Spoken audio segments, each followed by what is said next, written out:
The Passport of Mallam Ilia by Cyprian Quincy, Chapter 2, Part 2. The School at Mecca. I was a cripple after that. My left arm was useless, dead. I found that it would be futile for me to continue a life of less exciting pursuits, and now it was time to devote myself to things that belong to the soul. After the Satiri rebellion, I apprenticed myself to Mallam Ilia, a man well read in the Quran and indeed a scholar. He improved my mind and taught me great truths that made my life more purposeful and more worthwhile. It must have been about 1910 that we set out on a pilgrimage to Mecca, traveling on camels across the great desert. We took plenty of time over the journey, for my teacher was an old man and he prided himself on his understanding of the desert and its mysteries. We met a lot of other scholars at Mecca, and my tutor was never so pleased as when he saw cultured men who put into practice the very things he had been trying to impart to me. People who loved their fellow men, said their prayers morning, noon, and night, had no fear of death, and never worried themselves unduly over their grave misfortunes, but hoped that by Allah's grace it would all come right in the end.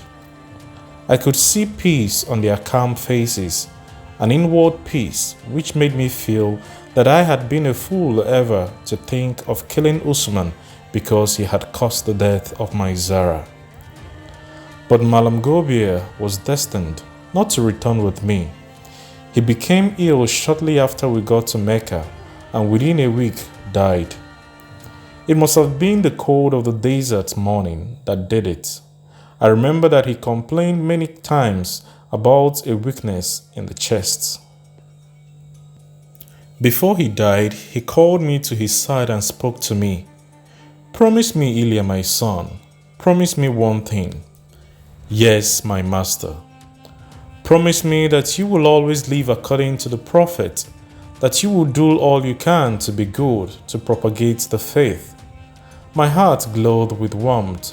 "I promised," I whispered. "That's all I ask."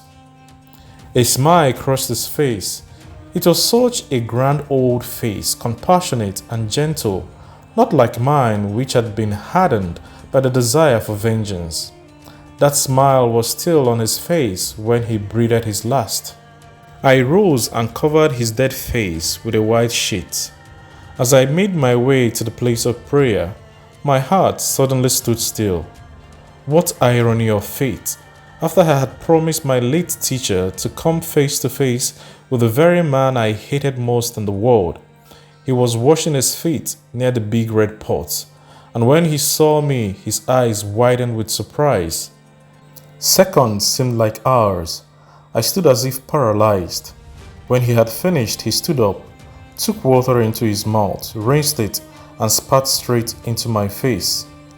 I reminded myself that I was going to keep my promise to the old teacher, so I let that go. But Usman was looking for trouble. Throughout prayer time, he made himself as distracting and annoying as he could, and when prayers were over and the more serious Mallam sat cross-legged meditating, Usman came over to me and whispered, "So you didn't die?" I did not answer, but continued with my devotions. He placed his mouth to my ear and said, "What about the Indian woman?" I turned a surprised face to him and he added, "The mother of my son." I tried to ignore Usman, but he was so overpowering that although I was occupied counting my chaplets, my mind was restless. Here was Usman at Mecca, probably making atonement for his misdeed, and in the midst of it, being not only unpleasant to a fellow sinner, but also completely callous about the way he treated the Indian woman, and also about the fate of his son. But I had decided to give up all hate and ignore him. After Usman had tried in vain to provoke me, he gathered up the folds of his gown and laughed. "I see why you are so quiet, Ilia. Your arm is dead. You can fight no more." "Where shall we meet?" I asked hotly. You know the river by the large mosque? No, but I will find it. There are 3 date palms leading down to that river. Wait for me at the third. There will be a moon, so we won't need a light to bury your body. He laughed, winked at me, then mingled with the other Mallams. I was wild with fury. How could I, as small as I was, face Usman the giant, with my giant small arms, and hope to win? But I had impatiently given him my word, and would certainly meet him bravely. It was a pity, however, that during the time I had been whole, I had never once had an opportunity to meet him in such a duel as this. As he said, there was plenty of moon. I had no difficulty in finding the place, but when I arrived, Usman was nowhere to be seen. I stood leaning against the palm and gazing at the river as I caught the moonlight. Then it occurred to me that there were people nearby and that they were talking in very low voices. I looked around. There, a little distance away from the palm, sat 2 lovers. The man was in a blue gown and the woman wore something darker. Suddenly, the man rose, and as he started walking towards me, I recognized him as Mallam Usman. I will not fight with you, he said, with a wave of his giant arm. You are no man still. It would have been good to quarter you before the eyes of the chief priest's daughter. His words sent a hot wave of anger through me, and I knew he was lying about the chief priest's daughter. Draw, I shouted, and drew my sword. He paid not the slightest attention to me, and I warned him, Guard! But all that Usman did was to clap his hands contemptuously, and from the ground around me, men sprang to their feet and ran towards me. I had fallen into a trap. With a mad thrust, I lunged at him, but he leapt aside and the sword caught the folds of his gown. The next moment, someone knocked it out of my hands, and I was kicking and clawing to no avail. Take him to where he will find peace. I am tired of the wretch. They tied my hand and foot and took me into the town. These were very silent men. I could not guess from their dark faces where we were going until I saw the extremely high walls of the prison yard. The horses stopped at the gate, and the men knocked and gained admittance. They handed me over to a short man who rubbed his hands as he led me into my cell, remarking as he barred and locked me in, "You will soon be all right, you will soon be all right." And so, for the second time since first meeting Usman, I found myself pacing the little room and wasting my puny strength on the unbendable bars. I could not understand what power that man had in Mecca sufficient to make him so highly honored and respected as to deprive me of my liberty. It appeared that he had a retinue of men guarding his life and the whole of the prison staff at his command.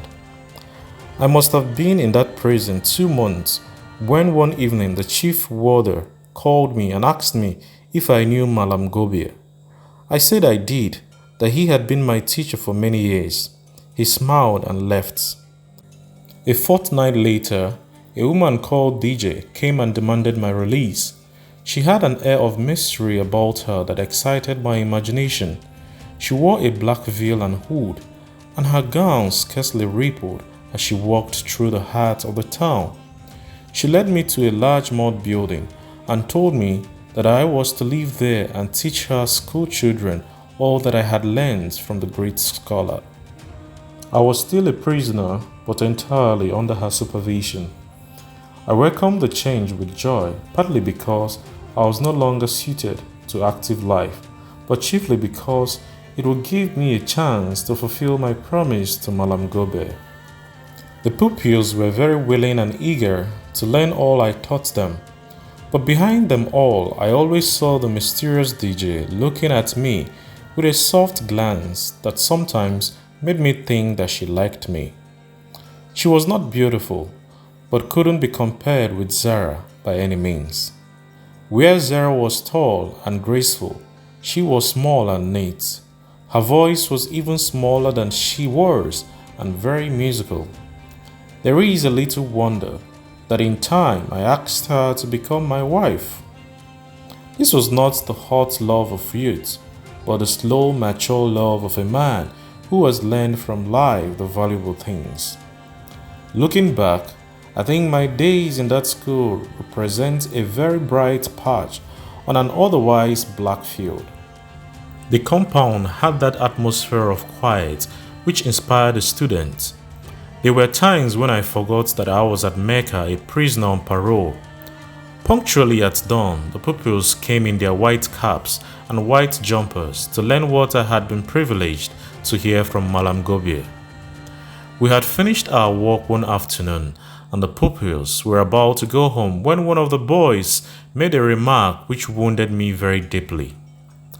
"Mallam," he said, "if a man kills your wife, what is the right thing to do?" "The right thing?" I stammered. "Take him to the judge and he will be punished." "Why?" "Nothing, Mallam. We were just arguing." He sat down and the rest of the boys exchanged glances. The next remark was even less tactful. "Please tell us about Kanemi, Prince of the Tuaregs. What do you want to know about him? Had he a daughter?" A mist began to gather before my eyes. These boys were torturing me. They had heard about Zara and me. They wanted to prove it by watching my reactions. I stood still, trying to control my rising temper. And then it came. Before my very eyes rose that picture of Zara, which had haunted me for so many years. There she was, lying amidst the debris, bleeding, her lips trembling as she breathed my name. I could bear it no more. I left the room. My heart was thumping hard against my ribs, and I felt choked with emotion. Tears burned in my eyes. Under the trees, it was cool, and I stood there for a long time until Dije joined me. But though she tried to find out what had happened, I told her nothing. Next day, before dawn, I left the school compound without even saying goodbye to Dije. One thing I did though, as I was leaving, I saw the school messenger on his way inside and stopped him. Impulsively, I called him aside and took out a small lyre, a talisman, and said to him, "I am going on a journey and I forgot this." He took it from me and examined it. "Long may you live, but it is not mine." "It is for Dije," I said. "I am in a hurry now and cannot go back. Kindly give it to her for me. Tell her when the child comes to hang this lyre around its neck. It is a strong protection against evil, which Mallam Ilia taught me. She will understand." The messenger took it, and though his eyes were puzzled, he wished me a good journey. For some strange reason, when I set off again, my heart felt much lighter.